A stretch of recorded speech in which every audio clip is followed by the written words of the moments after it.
massa. Então vale a pena. Muito bom com a situação. Olá, o programa em discussão de hoje vai falar sobre sexualidade e envelhecimento. Muitos acham que fazer sexo é característica da juventude, quanto muito da maturidade, e que a atividade sexual inexiste a partir de determinada faixa etária. Em geral, admite-se que nos homens, lá pelos 60 ou 70 anos, ela declina e depois desaparece de vez. Em relação às mulheres, a crença é que o fenômeno seja ainda mais precoce. A moral vigente durante séculos reforçou o mito de que o momento da menopausa e a consequente perda da capacidade de gerar filhos significam o fim do interesse sexual feminino. Hoje já existe comprovação de que esses conceitos estão completamente equivocados. Do ponto de vista médico, o papel da sexualidade após os 60 anos é de fundamental importância para a saúde física e psíquica de homens e mulheres mais velhos. Qualquer disfunção nessa fase da existência merece ser avaliada com cuidado, porque pode ser sinal indicativo de outros problemas de saúde, como diabetes e a hipertensão. De acordo com o IBGE, a expectativa é de que até 2060 a população com mais de 60 anos mais que dobre de tamanho e atinja 32% do total de brasileiros. Com o passar dos anos, o sexo adquire outras características, o que caracteriza fundamentalmente o comportamento sexual a partir dos 60 anos de idade. Para falar sobre esse tema, nós vamos conversar com Ana Canosa, que é psicóloga clínica, terapeuta e educadora sexual. Seja muito bem-vinda, Ana. Obrigada, Luciano. É um prazer estar aqui com você de novo. O que muda depois dos 60 anos em relação ao sexo? Muda muita coisa? Eu acho que mudam algumas coisas, né? Primeiro, a gente tem que pensar que a resposta... Primeiro que a sexualidade ela é muito ampla. Quando a gente fala o que muda na sexualidade, ela não é só uma questão genital. A parte genital, ela é uma parte da sexualidade, porque a sexualidade também envolve o afeto, envolve o jeito que eu me coloco no mundo, como é que eu me sinto homem, mulher, transgênero, né? Como eu me apresento, como é que essa energia criativa me move para ir ao encontro do outro. Do ponto de vista, então vamos pegar do ponto de vista genital, do ponto de vista biológico. Quando a gente fala na função sexual, a gente pensa em uma resposta sexual humana. Então, a gente tem uma primeira fase, que é a fase do desejo, então vontade de fazer sexo. Depois a fase da excitação, quando eu começo a ficar excitado e o meu corpo vai tendo respostas fisiológicas, né? Então, ereção nos homens, lubrificação e entumecimento nas mulheres e outras respostas também que o corpo dá.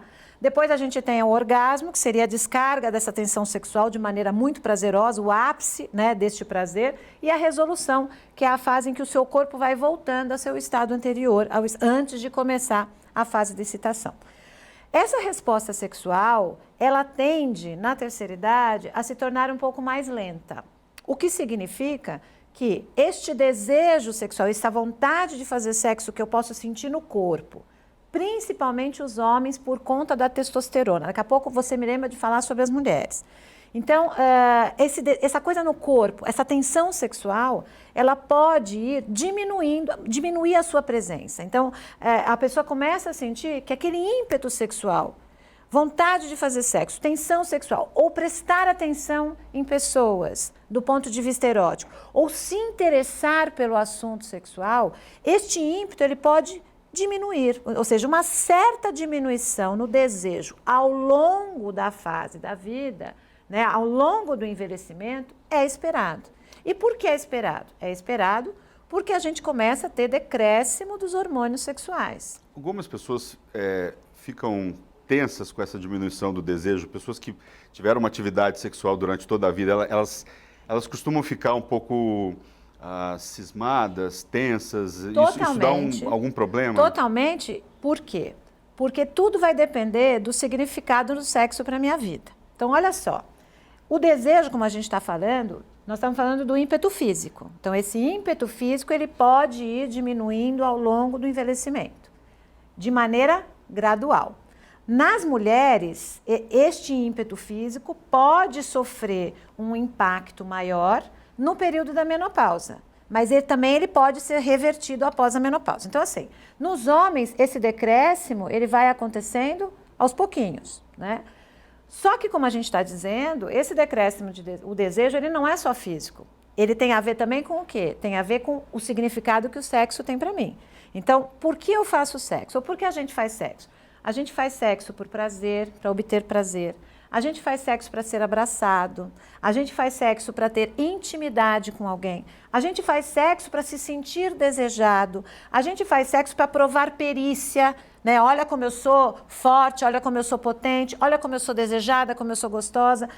A gente faz sexo para ser amado pelo outro. Então, se uma pessoa tem no sexo, ou no desejo, ou na atividade sexual, ou na sedução, uma importância muito grande para o seu ego, para a sua manutenção, pode ser muito assustador se perceber com um desejo diminuído, né? Isso pode ser bastante assustador, bastante problemático para algumas pessoas.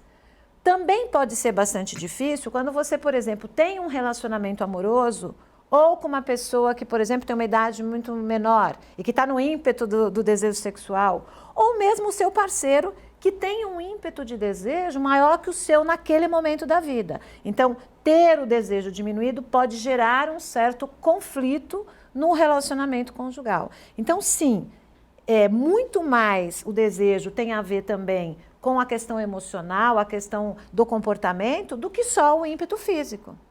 E isso pode gerar uma série de angústia nas pessoas ao longo do tempo. É comum, por exemplo, eu dou aula na terceira idade há muitos anos, né? Na Universidade da Terceira Idade, aqui na PUC de São Paulo. Isso, há né? mais de 20 anos que eu dou aula lá. Eu era uma pirralha quando comecei. E eu já falava de sexualidade na maturidade. Você começou com 15 anos, né? Mentira, já fiz 51. E eu trabalhava com esse tema da sexualidade na maturidade, que na época era um boom. Imagina, ninguém falava sobre esse assunto. E eu escutava, às vezes, das idosas dizerem assim, olha, para mim, meu marido faleceu, eu sou viúva, eu não quero mais saber de sexo de jeito nenhum. Por quê? Porque para essas idosas que tinham uma vida sexual ruim com aquele parceiro, para que ela vai fazer sexo? O sexo não tem a importância que tem para outra pessoa que tem, por exemplo, uma atividade sexual prazerosa ao longo da vida. E isso também já é dado de pesquisa. Quanto mais eu tenho satisfação sexual ao longo da minha vida, se o sexo tem uma importância no sentido do prazer, menos impacto eu vou ter desta diminuição da resposta sexual no envelhecimento. É possível isso, se você teve uma vida sexual ruim ao longo de boa parte da sua vida, é possível você reverter isso depois dos 60 anos? Isso é raro, isso acontece muito? Eu acho o que você tem de experiência para contar? Eu acho que pode acontecer também de você se libertar, vamos dizer, de uma condição, de uma experiência pesada ou de um relacionamento amoroso abusivo, agressivo, e de repente você se abre para a vida. E neste se abrir para a vida, você vai descobrir também a sexualidade, seja num autoerotismo, né? De você se permitir também buscar este prazer no próprio corpo, seja no encontro com alguém. Então, acho que é possível também isso acontecer. É possível as duas coisas, você se fechar e você também se abrir. Vai depender muito de como cada pessoa está no mundo, está vivendo o seu envelhecimento. Eu acho também, Luciano, que é assim, olha, não é um imperativo as pessoas fazerem sexo na terceira idade. Você não precisa fazer sexo na terceira idade para ser feliz. Mas é uma atividade humana e é normal que se faça. Exatamente. Então, é importante a gente dizer, olha, pessoal, você não precisa fazer sexo se você não tem vontade, se está tudo bem na sua vida. Não é uma necessidade para você ser feliz. Agora, a gente tem que saber que a gente pode fazer sexo ao longo de toda a vida. Porque o sexo é uma atividade natural, né? E que nos traz tudo aquilo que a gente já falou. Autoestima, encontro com o outro, prazer, desejo. Então, assim, ele envolve uma série de coisas que pode ser bem interessante. Agora, e casais que estão juntos há muito tempo, que estão juntos há décadas, há 20, 30, 40, 50 anos, né? Como é que fica o sexo aí depois dos 60, 70, até 80? Criatividade. Haja criatividade. Haja criatividade. Olha, veja só. Os casais passam por o ciclo da vida, ele é e ele vai exigindo da gente muitas adaptações, né? Cada ciclo tem uma representatividade e a sexualidade, ela também vai mudando em cada ciclo de vida. Uma coisa é o início do relacionamento, que nunca você faz tanto sexo, que você está apaixonado, é característica do apaixonamento você fazer muito sexo mesmo, fora do seu padrão, inclusive, é tudo muito delicioso. Depois você vai para aquele momento em que você já não está tão apaixonado, que você vê o outro como verdadeiramente é. Então, há também uma diminuição do exercício da sexualidade ao longo da vida em comum, até pela própria habituação. Tudo são contratos que são refeitos Exatamente. ali ao longo da vida, né? Isso. Entre parceiros. E aí, às vezes, o desejo ele é um pouco abafado pelo amor, sabe? A gente tem aquela casa que é tudo igual, boleto para pagar, empregado, cachorro, etc. Aí eu sempre brinco, às vezes você tem desejo 3 horas da tarde, você fala assim, hoje vai rolar. Aí 10 horas da noite você chega em casa e quer dormir, pelo amor de Deus. Você tem tudo... Então, manter um certo erotismo no relacionamento é difícil. O que não significa que eu não posso fazer sexo de qualidade com meu parceiro. Depende muito também do que você precisa para se excitar. Então, por exemplo, tem gente que faz sexo, esse sexo do cotidiano, às 7 da manhã, arroz e feijão, que está tudo bem. Tem muita facilidade para isso e se sente feliz. Tem pessoas que não, tem pessoas que sentem falta do romantismo que tem em volta, de uma novidade, de uma coisa diferente. Quebrar a rotina, de quebrar viajar, a rotina. ir para um hotel exatamente. Que provoque ali. Exatamente, precisa ser elogiado e tal. Então, vai depender muito de cada paciente. Então, regular isso não é fácil. Mas pouco se fala aí desse envelhecer junto e, a partir disso, essa questão sexual, assim, né? Como tratar isso depois de muito tempo junto? Assim? Então, eu acho que é isso. Assim, a gente tem que primeiro tirar todos esses mitos que a gente constrói na cabeça de que você, por exemplo, o mito do desejo espontâneo. Isso é uma coisa importante para a gente dizer. O que seria um desejo espontâneo? Eu olhar para o meu parceiro e ter tesão por ele. Nossa, eu quero fazer sexo com essa pessoa agora. Olhar para minha parceira e ter tesão por ela. Isso acontece muito quando a gente é jovem e quando você está no início dos relacionamentos. Ao longo da vida, este desejo espontâneo, espontaneamente eu olhar para o meu parceiro e desejá-lo, não acontece com tanta frequência. O que não significa que você não ama seu parceiro, não ama sua parceira e que o sexo não pode ser bom. Mas significa que o desejo foi abafado pela rotina, por você. O desejo gosta do desconhecido, ele gosta da novidade. Então, aí o que acontece? O casal começa a perder o desejo espontâneo e acha que acabou, e acha que isso é um grande problema, já problematiza isso de uma maneira, já pensa em se separar. Dá um peso que não já não dá deve um dar. peso, porque eu não tenho. Mas não é você que não tem, ninguém tem, sabe? Ao longo da vida, o desejo espontâneo ele vai mudando. Então, o que a gente vai precisar fazer? A gente vai precisar cutucar o desejo e fazer o que a gente chama de desejo responsivo. O que é o desejo responsivo? É eu responder a uma situação erótica. Então, eu não tenho desejo físico, aquele ímpeto físico, mas se a situação erótica com meu parceiro, com a minha parceira, ou se a gente começar no rally-rola, o meu corpo reage e que a gente brinca e pega no tranco. Isso é o chamado desejo responsivo, que as mulheres têm mais do que muito mais frequente, porque a mulher não tem tanta produção de testosterona ao longo do mês. Então, as mulheres são muito mais responsivas do que os homens no primeiro momento. Lembra, homem, testosterona. Testosterona, ímpeto sexual. A mulher vai ter testosterona secretada no organismo, o seu ímpeto, o seu máximo, no máximo de estrogênio, quando ela cicla naturalmente. Agora, a maior parte das mulheres já não ciclam naturalmente porque tomam pílula anticoncepcional, por exemplo. Então, esse ímpeto físico para as mulheres, lembrei de sexo, ele não é tão frequente. Ele é mesclado com o desejo responsivo e, ao longo do tempo, ele pode ficar menos frequente. Algumas mulheres são diferentes, eu estou falando só de modo geral. Mas o que é importante a gente dizer é que o desejo, junto com o envelhecimento, o desejo responsivo também vai ficando mais presente nos homens. Então, aquele homem que antes olhava para a sua parceira e tinha uma ereção no início da relação, aos 30 anos de idade, aos 40 anos de idade, aos 65, 70 anos, talvez ele não tenha uma ereção. Ou seja, lembra, a primeira fase, desejo. A segunda fase, excitação. esta resposta vai ficar mais lenta. Então, às vezes, ele olha para aquela parceira, ele está com desejo por ela, mas a resposta física dele é mais lenta. Então, aquela ereção, ela já não chega tão rígida. E tudo bem, né? E tudo bem. Só que o casal não foi educado para isso. Ninguém conversou, disse, olha, vai acontecer isso. E para as mulheres é muito ruim também. Imagina você tem aquele parceiro que olhava para você e já tinha uma ereção. Você estava ali na pia do banheiro, já vinha te cutucar. Era para onde você vai, já ficava ali atrás te encoxando. Você também se acostuma com isso. Você acostuma a perceber que o seu corpo, que o outro reage ao seu corpo. E a sociedade cobra muito isso, né? O desejo sexual, impulso, tá na televisão, tá no outdoor, tem tudo quanto é lugar, tá nas conversas cotidianas, esse tipo de cobrança da sociedade. Exatamente. Eu sou forte, eu quero, e homem para o homem, então aquele negócio de ter que ser potente, ele tem que ter vontade de transar o tempo todo, ele não pode broxar, ele não pode nada, ele tá sempre tem que. Então isso é socialmente muito forte. E para as mulheres, socialmente, serem desejadas, serem bonitas. Aí você imagina, aí aquele parceiro que você antes estava habituada a ter esse tipo de resposta, agora não tem.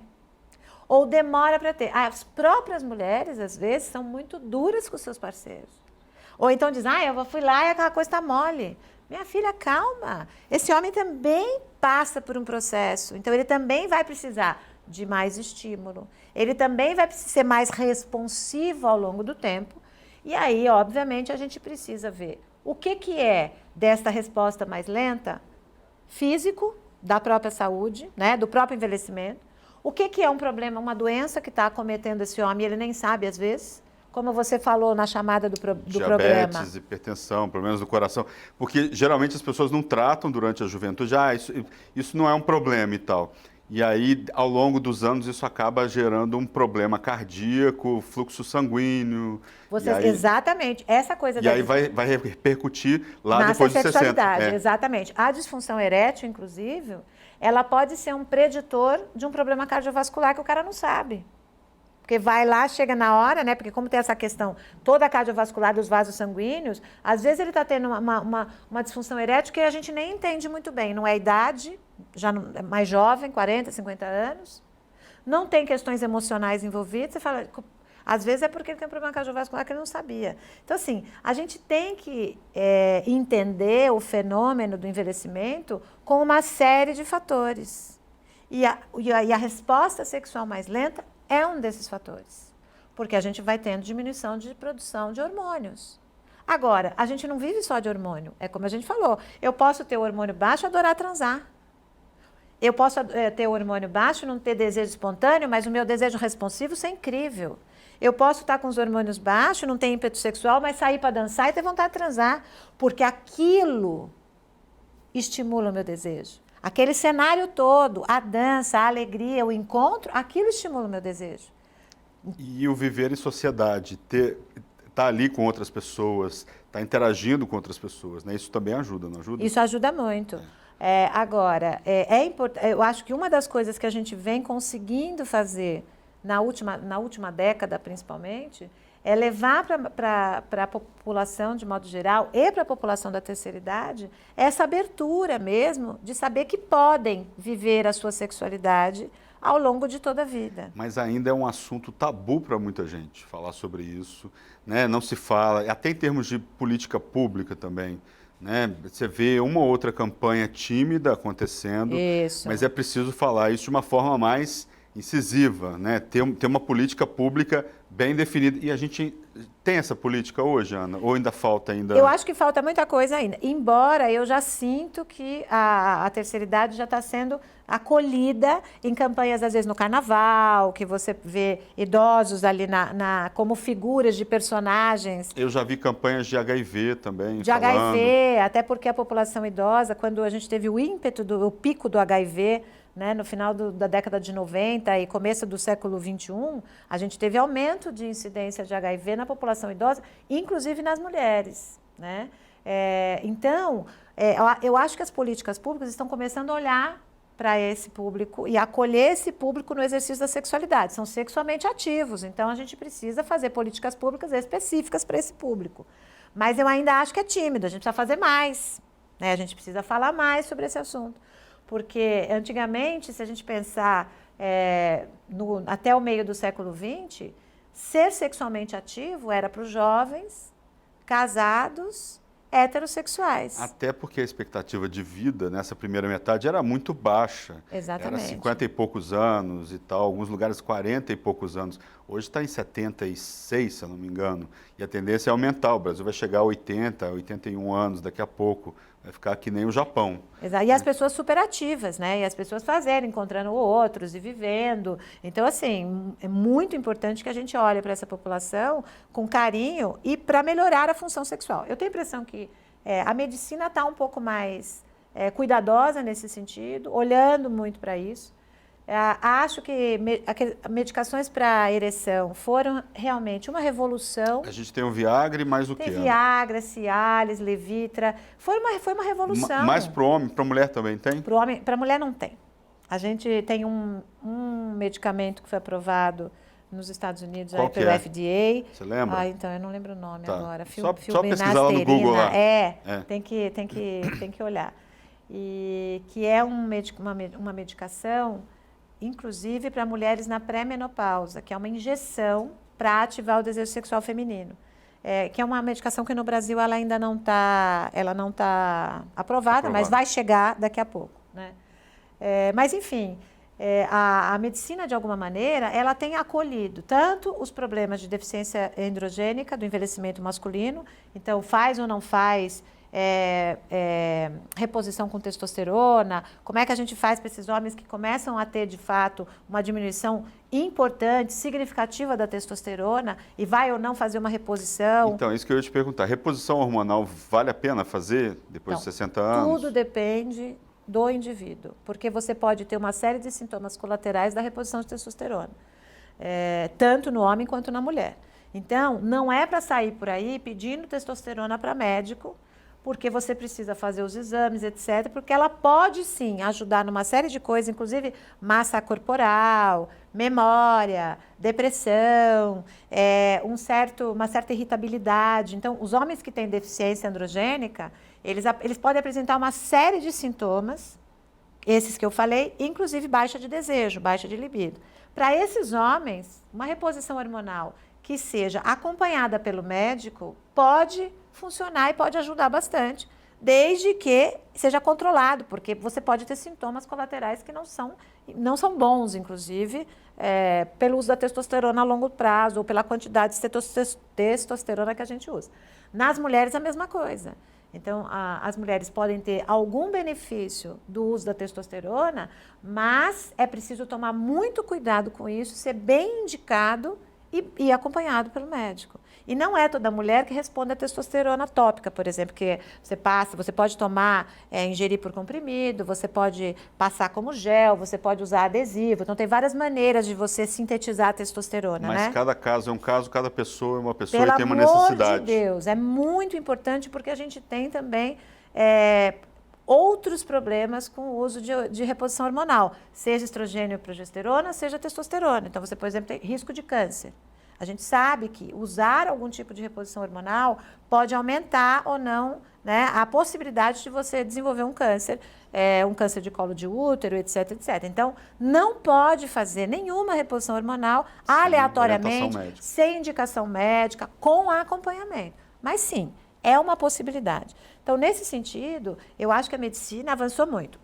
As medicações para ereção são incríveis. Você vê, antigamente, Luciano, para um homem que tinha um problema de ereção, vamos pegar lá um cara que tem problema cardiovascular, ou um outro problema, que não podia tomar medicação para ereção, olha, antes de ter medicação para ereção disponível, o que a gente tinha? Injeção intracavernosa, que se dá na base do pênis, ainda é um tipo de tratamento que se usa para homens que não podem tomar medicação para ereção, ou bomba a vácuo, que era um negócio cilíndrico que você colocava e bombava assim para o pênis ter ereção. Então, assim, ou usava prótese. Coisas... Que é muito mais invasivo, que é uma cirurgia invasiva, mas que pode ser bem indicada para homens que têm problemas crônicos de disfunção erétil, que não resolvem com medicação e que já têm uma certa idade, então vão usar prótese e está tudo bem, né? Agora, O remédio para ereção, não. É uma medicação que você toma 2 horas antes. Ou você toma na sexta-feira e passa. Ou você usa todo dia de manhã, porque tem umas medicações para ereção que você pode tomar de maneira contínua. Então, eles foram uma revolução. Uma revolução, se pensar, para a resposta sexual masculina, principalmente no envelhecimento. Que é quando, de fato, os homens começam a ter uma incidência maior de disfunção erétil. Por quê? Porque precisa de mais tempo para ter a resposta sexual. Às vezes, de fato, o pênis está cansado, você tem outros fenômenos aí que envolvem, né? E você tem problemas de saúde que podem ser ligados a essa disfunção, ou medicações que você toma por outras doenças crônicas que tem. Eu queria falar com você agora sobre a questão feminina, né? A gente está aí, enfim, está se mudando tudo de uma maneira geral. As mulheres sempre se foi dado um papel, um outro papel. A situação está mudando muito. Assim, eu queria falar um pouco sobre liberação feminina. Se é que a gente pode falar sobre isso, enfim, né? Poder, as mulheres já têm poder, né? Enfim, mas terceira idade, uma mulher acima dos 60 que arranja, por exemplo, um parceiro mais novo. A sociedade recrimina, quando não deveria recriminar. Não deveria, né? recriminar. Eu queria que você aproveitasse esse mote para falar um pouco das possibilidades, principalmente para a mulher após os 60 anos, e a quebra de tabus, assim, em relação à sexualidade feminina. Eu acho que, bom, as mulheres antigamente, elas tinham a função de casamento. A função era casar, ter filhos e virar avó, né? Então, a sexualidade, ela era eminentemente procriativa e o prazer estava muito ligado ao gênero masculino. Então, as mulheres, elas estavam ali para oferecer prazer ao seu parceiro e não para elas terem prazer. Isso mudou muito nos últimos... Bom, depois movimento feminista e tal. A minha experiência, como eu vejo, né? Eu, quando comecei a dar aula para a terceira idade, há 20 anos atrás, eu tive aluna que saiu da sala. Eu não podia nem falar de sexualidade. Achava, fazia assim, o sinal da cruz saía, nunca mais aparecia. Mas, ao mesmo tempo, era um tema que despertava muita curiosidade, porque ninguém falava. Então, quando eu trazia, por exemplo, o que era a resposta sexual, que a mulher tem um desejo responsivo, alguém está contando isso para mim. E, invariavelmente, eu escutava frases do tipo assim, até hoje escuto, eu tinha que ter te conhecido quando era mais nova. Não, você tem que me conhecer agora. Qual que era a sua resposta há 20 anos atrás e o que foi mudando ao longo desses 20 anos? Então, exatamente. E aí eu dizia, não, que estamos aí pela frente. Ou então eu falava, olha, mas tem seus filhos, tem suas netas, você pode ajudar, enfim, você está aí, está viva. E eu sentia muito mais timidez, muito mais descobertas, coisas, nossa, você está falando grego, eu não sabia isso. Hoje, a terceira idade de hoje... E as mulheres da terceira idade hoje, e eu falo porque 95% da população da Universidade Aberta à Maturidade é composto por mulheres, infelizmente, ainda assim. Os homens não vão tanto à universidade. Hoje já é bem diferente. Elas já trazem exemplos, elas já não ficam envergonhadas. Porque tem internet, Dr. Google ali também, né? Já tem informação. Hoje já passa sacanagem pelo WhatsApp, já vem contar história. Então, já é muito mais aberto e muito mais, sabe, divertido mesmo, né? Falar sobre esse assunto já não tem tantos tabus. Agora, veja só, nós temos que enfrentar o primeiro preconceito, que é o da família. Então, a própria família, os filhos dessa idosa, que aos 65 anos resolve namorar, seja um cara mais novo, e às vezes nem é só o mais novo, às vezes é um cara mais velho, ou é uma mulher, se ela é uma mulher também, a própria família vai precisar quebrar o tabu, a crença de que aquela mãe e avó não têm direito a viver um novo relacionamento afetivo sexual. Então, isso já é estranho para a família. A família é como se a família tivesse que tirar o invólucro do que é aquela representação. Do sagrado ali. Do sagrado e tal. E falar, não, tem o direito sim. Como não? A vida está aí. Então, a família, muitas vezes, já bloqueia, já barra. E aí tem toda a sociedade que também vai fazer uma leitura assim, o cara, se for mais novo, está querendo dinheiro dela. Mas como assim? Está fazendo sexo com alguém? Então, assim, são ainda... são caminhos que a gente ainda tem que que fazer. Eu sinto, por exemplo, que a televisão faz um papel importante nesse sentido, quando coloca personagens na televisão, nas novelas, nas séries. A gente tem personagens, apresentadores, né? A Fátima Bernardes, por exemplo, com o namorado dela. Mas a Fátima não é da terceira idade, a Fátima é... Ela é madura, né? Ela tem tem 50 e poucos anos, e tal. Mas acho que foi um exemplo positivo para muitas mulheres. Suzana Vieira. Eu acho que Suzana Vieira é um ícone. Suzana Vieira já teve vários namorados. Volta dos seus 70 e poucos anos, ela adora sexo, ela é desbocada, ela fala mesmo, adoro ela. E acho que ela vem quebrar isso. É minha vida, eu tenho vida aqui, eu quero namorar. E essas mulheres são importantes para outras mulheres e para os homens também. E é interessante você pensar, né? O que essa disparidade de idade ela pode nos dar, né? Por que os homens vão buscar mulheres mais jovens na sua terceira idade? Por que eles vão buscar? Busca de uma juventude perdida, é isso? Porque o jovem traz novidade, porque o corpo, para a nossa visão estreita de beleza, porque a gente criou um padrão de beleza bastante estreito e bastante limitador também, né? Que o idoso não entra. Mulher de bastante 50... mercadológico. Mercadológico. Mulher de 50 anos é invisível. O que é uma mulher de 50 anos? Mulher na menopausa. É invisível. A gente até pouco tempo atrás não tinha modelo de 50 anos de idade, 60, 70. Agora as coisas estão mudando. Você tem lá aquela série Sex and the City, lá no início dos anos 2000, né? Que trabalhou essa questão dos 50. Trabalhou um pouco, mas elas tinham 30, 40. Mas agora está mudando isso, né? Agora você tem perfis no Instagram, por exemplo, de idosas incríveis, sabe?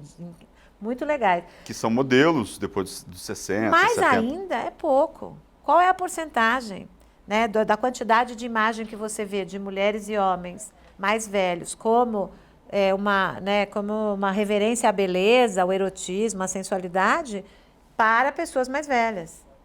É uma diferença muito grande ainda em porcentagem. Tá certo, Ana. Nós vamos agora para um rápido intervalo. Não saia daí que a gente volta já já.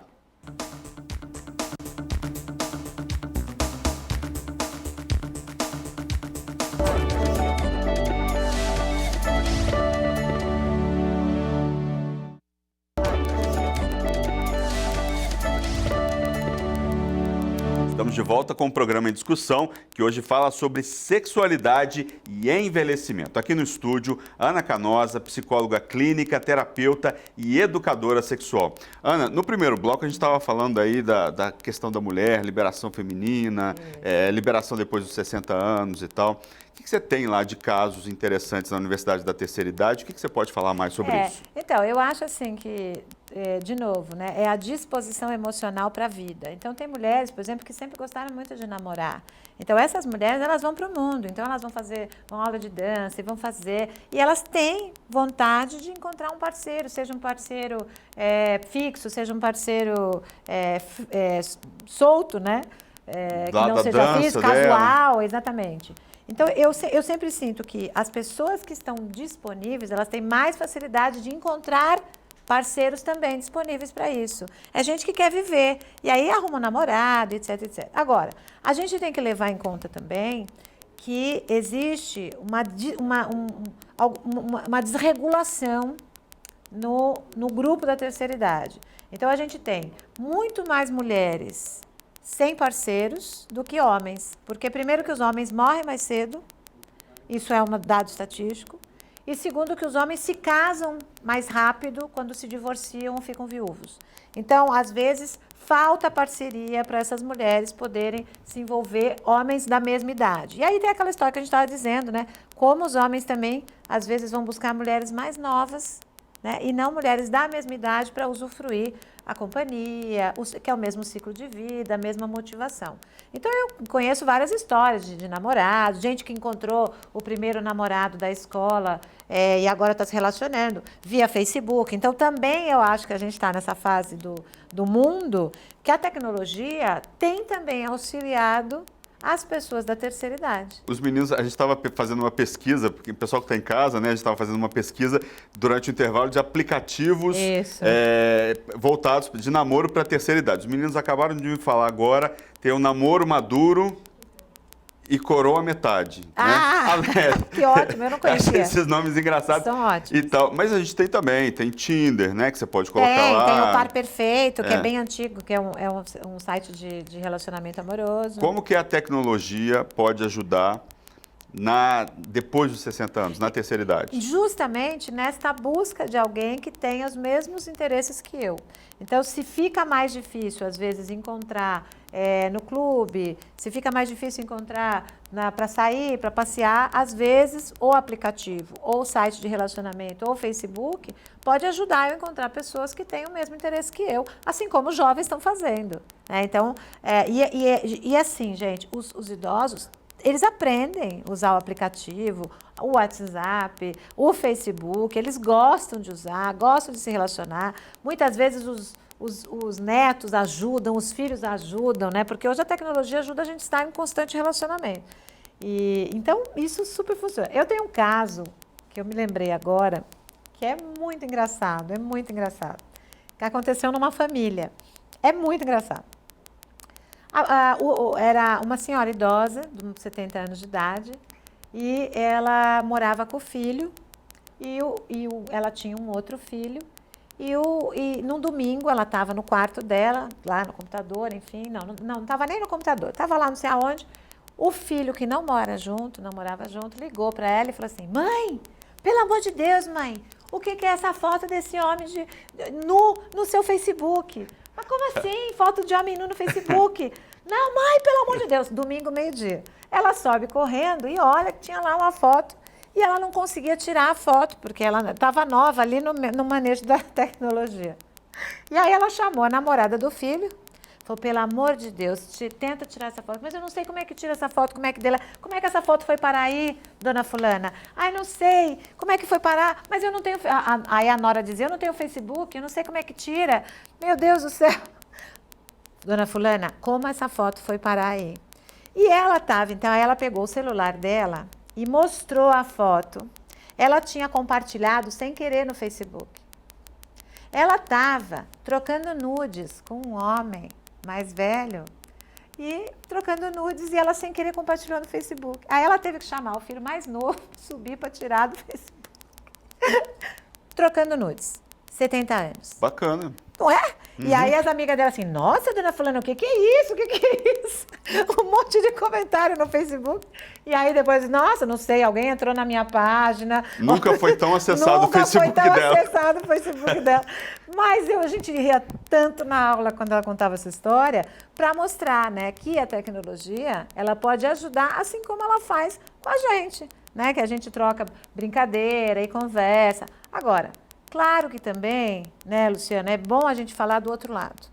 É bom a gente falar da importância que a terceira idade também tem que ter com o uso desses aplicativos. E usando esse exemplo, que é engraçado, e de um lado a gente diz: nossa, que bom, ela está ali exercitando a sexualidade dela, mas também a gente tem que ter uma educação para a tecnologia. Então também tem que tomar cuidado, né, com esse vazamento de imagens. Também tem que tomar cuidado, porque tem muita picaretagem, né, por trás de alguns personagens. Né? A gente sabe que tem pessoas que se aproximam de pessoas idosas para dar golpe, né? Porque acham que é mais vulnerável, acham que estão com a autoestima baixa. Então, a gente também tem que tomar cuidado com o uso da tecnologia nesse sentido, né? Com quem que a gente está conversando, passar os nossos dados, trazer para casa sem conhecimento. Né? Então, eu acho que a tecnologia ajuda. Ela pode aproximar, encontrar parcerias, mas a gente tem que tomar o mesmo cuidado, que é o mesmo cuidado que os adultos têm que tomar, que os adolescentes têm que tomar e assim por diante. Agora, Ana, e sexo homoafetivo na terceira idade? É um assunto que pouca gente fala, né? Não, aí que não se fala, né? Aí que não se fala. E é uma população que precisa ser assistida. Então, você pega, por exemplo, transexuais, né, mais velhos, que são completamente... passam pelo mesmo alijamento social, ainda mais por terem, né, no caso de transgêneros, uma identidade de transgênera que não é binária, e no caso da homoafetividade, a questão da orientação sexual também não ser heterossexual. Então, aí que as pessoas, de fato, né, não querem nem tocar no assunto. Então, no caso dos homossexuais, masculinos principalmente, o aumento da incidência de taxa de HIV ou de outras infecções sexualmente transmissíveis. Então, né, como que o poder público, né, e a gente vai poder também atingir essa população, né? Essa coisa do afastamento afetivo com as pessoas mesmo, né? O contato com a família. Então, às vezes as pessoas têm na família aquele idoso que é homoafetivo e que muitas vezes está sem parceiro e que as pessoas também não trazem para dentro, não acolhem. Às vezes não acolhem o parceiro porque eu não quero que o meu filho veja esse tipo de relacionamento. Fica super isolado, sabe? Porque a família não acolhe o seu tipo de atividade sexual, não acolhe a parceria, ou porque não quer perto. Então, a gente precisa também falar sobre isso. Às vezes, mulheres idosas que também têm parceiras, né? Como é que fica a questão, inclusive a questão legal, a questão da herança, né? Quantas e quantas famílias não suportam a ideia de dividir parte dos bens daquele idoso ou daquela idosa com parceiros que são parceiros do mesmo sexo. Então, né? E que, por exemplo, não eram o pai ou mãe daqueles filhos, né? Então, são segundas uniões ou terceiras uniões que são homoafetivas. Então, se já a segunda união para aquela família de herdeiros diretos já é difícil, imagina se essa segunda união é com alguém do mesmo sexo. Aí a família pira mesmo, né? E pensar, inclusive, que talvez este idoso ou essa idosa sofreu a vida toda guardando a sua orientação sexual, o seu desejo, porque tinha que, socialmente, ser heterossexual. Olha que dor também, que é isso, né?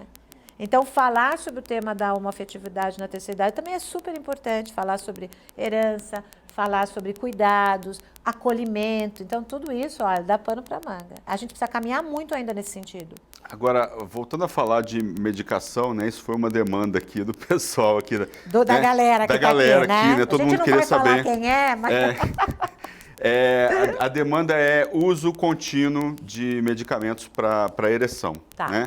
Principalmente os masculinos e tal. Isso acaba fazendo mal na terceira idade? Assim, acaba podendo ter uma complicação cardiovascular? Então, não se for bem indicado. Então, a gente sabe, por exemplo, que homens com problemas cardiovasculares, eles têm que ter atenção dupla na relação com a medicação, porque tem alguns homens que não podem tomar a medicação para ereção. Tem a medicação diária, que acho que é 1 miligrama, e tem a de 50. Exatamente. Né? Então, assim, tem algumas intercorrências que não podem acontecer e pode prejudicar o homem. Então, por exemplo, o cara que toma uma medicação controlada para o coração. E alguns homens com alguns medicamentos para controle cardiovascular não podem tomar medicação para ereção. Vão ter que fazer uso de outro tipo de tratamento para disfunção erétil. Agora, a maior parte dos homens podem fazer uso de medicação para ereção quando indicado. Então, como é que um homem na terceira idade, ou maduro com 40 anos, com 30 anos, pode saber se ele pode tomar uma medicação? Se é o de uso contínuo, porque tem uns de uso diário que você toma todo dia, tem um que você toma antes da relação, 2 horas antes, tem um que você toma de sexta-feira que vai ter efeito até segunda, por exemplo. Como é que eu sei? Vá ao médico. Porque você vai precisar ser avaliado por um médico no sentido cardiovascular, para ver se tudo bem você tomar esse medicamento e não ter nenhum tipo de sintoma colateral. O que está acontecendo muito, e eu já tive vários casos no consultório, é receber homens, por exemplo, de 30 anos, que não têm problema físico absolutamente nenhum, completamente dependentes da medicação. Esse homem não consegue fazer uma relação sexual sem tomar medicação antes. E por quê? Porque ele usa a medicação como muleta. Então, ele, provavelmente, esse homem perdeu a ereção em algum ponto da vida, ou porque estava muito nervoso, ou porque ele tem uma ansiedade de desempenho, ou porque é um homem muito ansioso. Então, será que essa mulher linda, ou como é que eu vou fazer? Ou porque ele, sei lá, estava cansado, perdeu a ereção. As mulheres, olha, eu sempre digo assim, as mulheres brocham o tempo todo. A gente brocha tanto quanto os homens. Até mais que os homens, eu diria. Eu estou falando brocha no sentido de, quando a gente usa esse termo para perda de ereção e brochar, até para o público entender, né? O que seria isso? Perder a ereção? Seria o corpo reagir a uma perda de excitação. Então, eu estou excitada, e de repente eu perco essa excitação, ou o meu corpo reage perdendo a ereção. Perder a excitação. As mulheres perdem a excitação várias vezes. Só que elas não têm um pênis para mostrar. Então, às vezes, você está ali no jogo erótico e passa alguma coisa na tua cabeça, Ou o parceiro mudou a posição, incomodou, você lembrou de alguma coisa faz com que você perca essa excitação. As mulheres perdem a excitação também, só que elas não têm um pênis para mostrar. Então, os homens, nesse sentido, eles são muito cobrados, porque o pênis perdeu a ereção porque, sei lá, estava cansado, não estava no pique. Agora, o cara vai lá e faz o quê? Em vez de ele dizer, eu estou cansado, eu não estou afim, ele se sente obrigado a ter aquela relação sexual. Porque ele tem que ser potente, ele tem que transar. E aí ele perde a ereção porque ele não estava afim. Né? Então, esse cara que é mais inseguro, ou porque teve um episódio de perda de ereção e ficou traumatizado, vai para a relação com medo de perder a ereção. Aí o que acontece? Perde mesmo, porque ele já vai com medo, ele não se entrega para a sensação, ele está ali preocupado, ai meu Deus, será que... Ai meu Deus, esse pênis está subindo, ai meu Deus, não está. Ai, eu vou perder. Pronto, vai perder. Ele perde literalmente. E aí o que ele faz? Começa a tomar medicação para garantir a ereção. E ele fica viciado, mas não é viciado fisicamente, ele fica emocionalmente dependente da medicação. Tanto que quando a gente vai tratar esses casos especificamente, não é retirar. Eu nunca peço para retirar a medicação do dia para a noite. É igual um vício, então. Eu peço para ir tirando aos pouquinhos, fazer manipula a medicação. Então, você tem lá, ele toma um de 50 miligramas, eu peço para manipular, eu peço para o médico, porque eu não posso prescrever, mas eu converso com o urologista, diminui para 45, depois diminui para 40, porque ele não precisa do remédio. Então, gente, o remédio para ereção, ele é ótimo, bem indicado para homens que precisam da medicação. Então, tem que ir ao urologista. Não precisa tomar medicação com 30 anos, com corpo saudável. Se está perdendo ereção, é por outro problema. Se o corpo está saudável, é cabeça. Procura ajuda de um profissional e passa. Agora, saindo da questão da medicação e indo para a questão da importância das preliminares. Né? Como que fica na terceira idade, depois dos 60 anos, assim? Ela ganha uma importância maior? Olha, aí a gente tem coisas... vamos fazer algumas ponderações. Se a gente supõe que o desejo responsivo fica mais presente na maturidade do que o desejo espontâneo, então sim, as preliminares, elas são importantes para você aquecer esse corpo e esse corpo responder. Agora, nós temos, por exemplo, alguns problemas na questão do homem perder ereção, por exemplo. Às vezes acontece isso também. Fica ali nas preliminares, é gostoso, uma delícia, não sei o quê. Se demorar muito, às vezes vai colocar o preservativo, por exemplo, perde a ereção. Né? Porque a ereção, às vezes, ela não é tão rija quanto era antes. Então, esse jogo de tempo da relação é importante no ajuste daquele relacionamento. Agora, não dá para você ter ajuste em relacionamento em relações muito casuais, né? O ajuste em relacionamento que fica bom mesmo é quando você tem minimamente intimidade, que você pode falar, você pode contar o que está acontecendo. Eu acho muito frequente, é muito frequente, Luciano, eu recebo no consultório direto pessoas assim, o cara perdeu a ereção, 50 e poucos anos de idade, não estou nem falando de homens de 60 e 70, e a mulher não sabe o que está acontecendo porque ele não conta. Então ele perde a ereção, fica aquela situação super horrorosa, né? Aquele mal passado, aquele negócio, daí a mulher não sabe muito bem o que fazer, daí ele fala, hoje estou cansado, aí no dia seguinte acontece de novo, aí fica aquela cena, aí a mulher quer ajudar, quer tentar entender o que está acontecendo, aí ela põe na cabeça que a culpa é dela, porque ela está gorda, sabe? Fala, tem que falar, tô nervoso. É que para o homem às vezes é errado, não é aconselhável, né? Mostrar fragilidade. Muitos homens pensam assim, né? Exatamente, pensa desse jeito. Só que é muito melhor que você fale e diga, olha, estou nervoso, sei que hoje o meu júnior aqui não está querendo funcionar, vamos tomar um vinho, vamos fazer, sabe? Porque a hora que a gente percebe, a hora que relaxa e não se cobra tanto, aí funciona. Sabe? Porque quando você se entrega para a sensação, o corpo tende a funcionar melhor. Agora, vamos também falar sobre quais as disfunções sexuais que uma pessoa pode ter, que aumenta a sua incidência na maturidade. Porque a gente tem aumento de incidência. Disfunção erétil aumenta a incidência na maturidade. A gente já disse. Tem lá questões de disfunção androgênica, diminuição de testosterona, a gente tem outras doenças, medicações que podem interferir e a própria idade. Ejaculação retardada, ou seja, o homem ter dificuldade de ejacular. A gente não sabe ainda muito bem por que isso acontece, qual é o mecanismo. Mas problemas neurológicos podem afetar a ejaculação.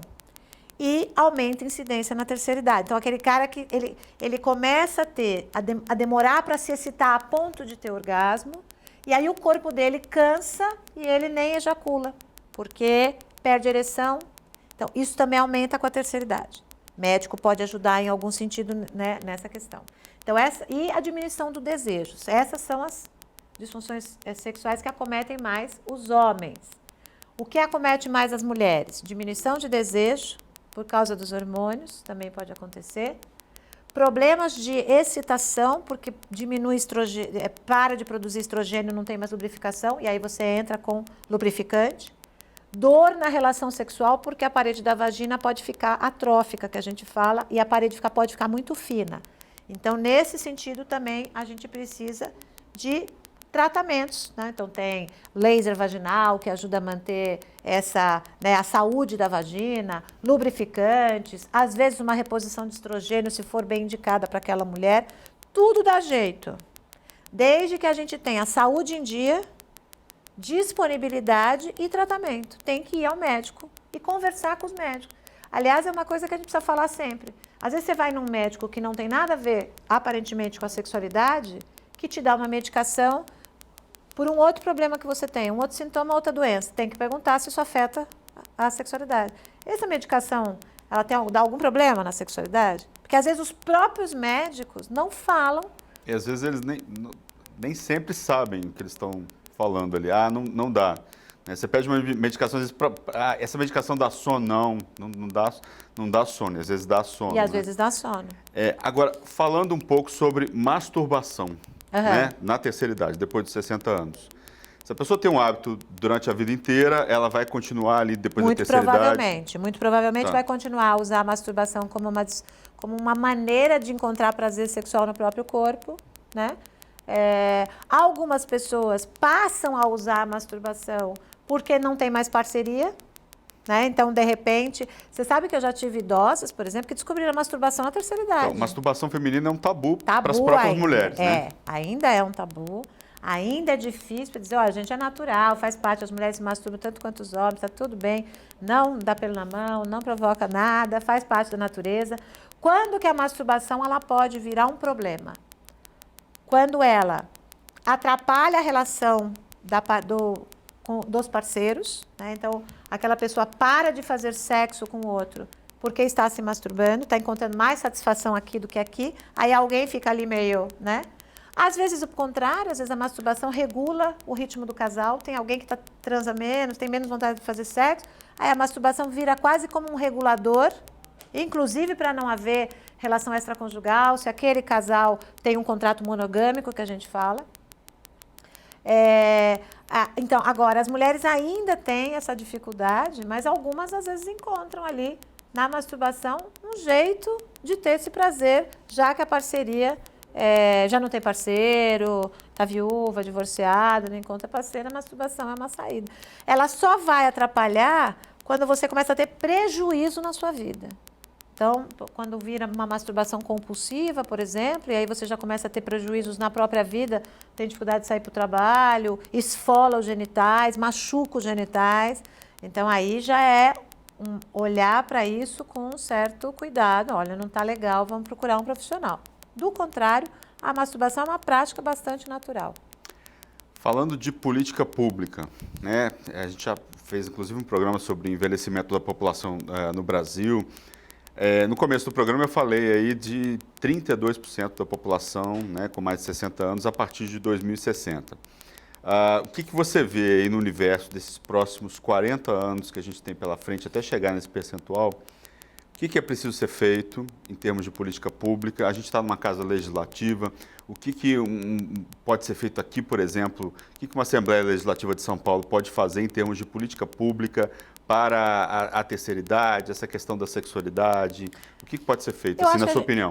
Eu acho que a gente precisa pensar em como a gente pode promover saúde sexual para todas as idades, inclusive para a terceira idade. Então, todas as campanhas que a gente pode envolver para preservar a saúde mesmo sexual e física das pessoas.